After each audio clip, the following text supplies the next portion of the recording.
What's going on, everyone? Nick Lahiri here from SL Environmental. Thanks for joining us. Today we're talking about one of our most commonly asked questions that we get asked as environmental consultants.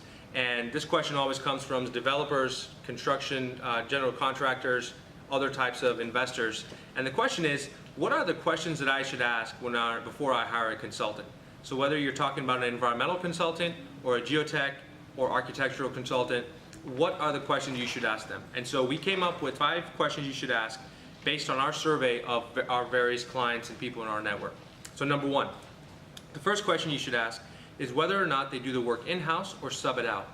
One of the dirty little secrets about the industry in general is that a lot of companies will get the work, yet they have a substantial subcontractor network that will farm out the work.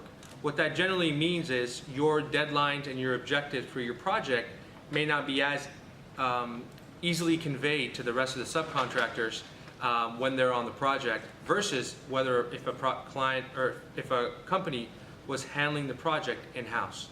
Typically, as a subcontractor, they're working for their client, which is the organization that you may have hired, and as a result, we find the quality of work sort of diminishes when you hire subs. So that's, I think, fundamentally the most important question to ask is whether to do the work in-house or sub it out. And you may be okay with having the work subbed out. That may not be a big deal for you, but we feel like you should know. Number 2 is you should ask about their project management process for what their internal project management process is for the projects that they'll handle for you. For companies that have a documented project management strategy or a structure in their company that allows for project managers and people that do the work, that basically means that you will have a higher probability of making sure all your milestones are met and all your milestones are met on time. And that's very critical, especially when you're dealing with a commercial real estate transaction or a project with deadlines in place with government entities like the agencies. So knowing a company's project management process is very critical so that you have a comfort level to make sure you feel like they're organized and they have your best interest in mind and they're able to track all the key milestones for your project. Number 3 would be whether the company you're dealing with is considered to be proactive or reactive.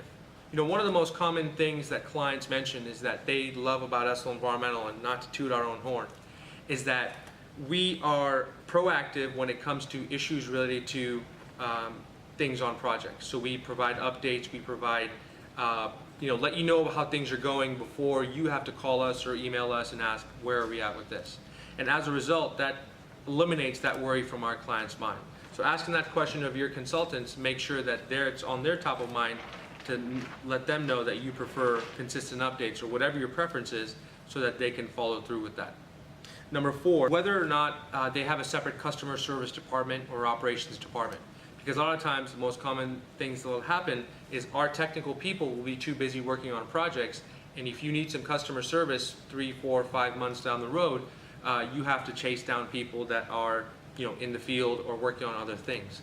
As a result, if the company has an operations department or a customer service department and they're able to provide you with what you need, or at least be your sort of your support in getting you the information you need, sometimes that ends up being a lot more better experience for you down the road, and to be able to keep that process going and also make sure you have your questions answered for future projects. And lastly, the 5th question that we always should ask is locations.